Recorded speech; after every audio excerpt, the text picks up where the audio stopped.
Muita gente acredita que procrastinar é falta de disciplina ou preguiça, mas a verdade é que algumas das pessoas mais inteligentes, mais capazes, mais criativas são justamente as que mais procrastinam. Talvez você já tenha vivido isso, você sabe exatamente o que é precisar fazer, ter clareza, ter capacitação e mesmo assim você enrola, você adia o que precisa ser feito. Abre o celular, arruma outra tarefa, se distrai e no final do dia vem aquele pensamento: caraca, eu poderia ter feito muito melhor hoje. Se isso acontece com você, saiba de uma coisa: o problema não é falta de inteligência, o problema é como o seu cérebro lida com desconforto emocional. E nesse vídeo você vai entender por que as pessoas inteligentes procrastinam, o que acontece no cérebro quando adiamos as tarefas. E você vai aprender também 3 estratégias práticas para quebrar esse ciclo. Mas antes disso, eu quero te mostrar algo que pode mudar completamente a forma como você enxerga a procrastinação. Vem comigo. Procrastinação não é um problema de produtividade, ela é um problema emocional. E quando você entende isso, tudo começa a fazer mais sentido. Procrastinar não significa simplesmente não fazer algo, significa adiar intencionalmente algo que sabemos que deveríamos ter feito. É isso que acontece porque o cérebro está tentando adiar algo. Certamente, desconforto, incerteza, o medo de falhar ou o medo de não ser bom o suficiente. Quando uma tarefa ativa esses pensamentos ou sentimentos, o cérebro procura uma fuga rápida. E essa fuga normalmente é algo que gera dopamina rápida. Redes sociais, vídeos, conversa, um cafezinho, comida, enfim, qualquer coisa que dê mais prazer imediato do que a tarefa em si.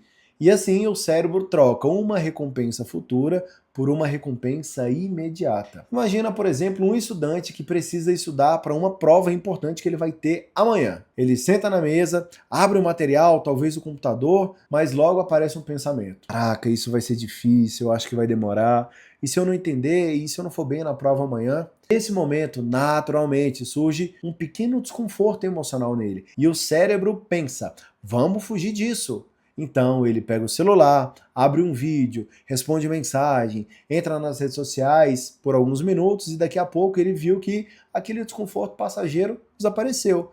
Mas depois aparece outro sentimento de culpa, ansiedade, frustração e arrependimento. Meu Deus, eu deveria ter feito aquilo. E o ciclo continua. Pesquisas em psicologia comportamental mostram que procrastinação está ligada à forma como o cérebro lida com emoções negativas. Quando uma tarefa gera ansiedade ou insegurança, o cérebro ativa as regiões relacionadas à dor emocional e, inevitavelmente, ele tenta diminuir essa sensação. Por isso, procrastinar pode gerar alívio momentâneo, mas existe um problema profundo nisso. Esse alívio, ele só é temporário.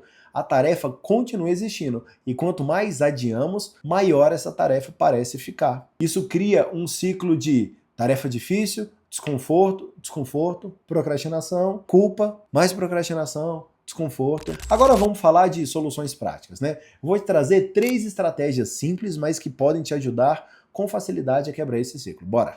Estratégia 1, regra dos 5 minutos. Uma das técnicas mais poderosas contra a procrastinação é começar pequeno. Em vez de você pensar: preciso terminar um trabalho que vai demorar 2 horas, diga para si mesmo: eu vou começar, mas só por 5 minutinhos. A mente aceita muito mais uma tarefa que é pequena e fácil do que uma tarefa grandiosa. E algo interessante acontece: depois que você começa, o cérebro entra em modo de foco. E muitas vezes aqueles 5 minutinhos viram 30 minutos ou até o fim de uma tarefa. O mais difícil não é continuar, o mais difícil é você começar. Estratégia número 2, reduza a fricção. Quanto mais difícil for iniciar uma tarefa, mais provável é você procrastinar.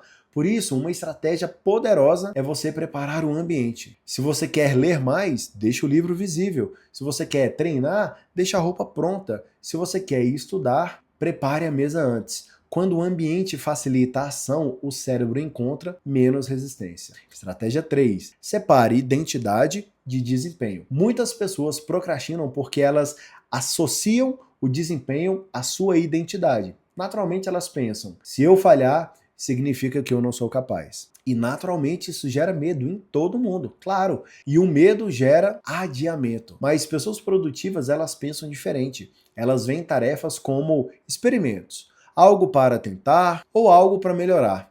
Quando você separa a identidade do desempenho, a pressão naturalmente diminui e agir se torna muito mais fácil.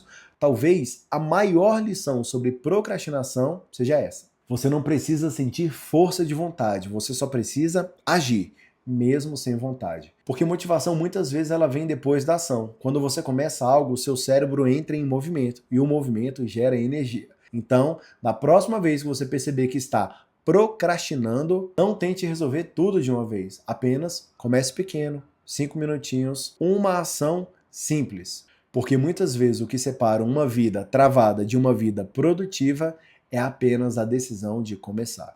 Se esse vídeo fez sentido para você de alguma forma, deixa seu like, compartilhe em uns 2 ou 3 grupos para várias pessoas terem acesso e naturalmente a gente amplificar a voz e trazer transformação para a vida de várias pessoas. Tem muita gente precisando, muita gente procrastinando no celular, na alimentação, enfim. Eu te vejo no próximo vídeo, bora pra cima, valeu!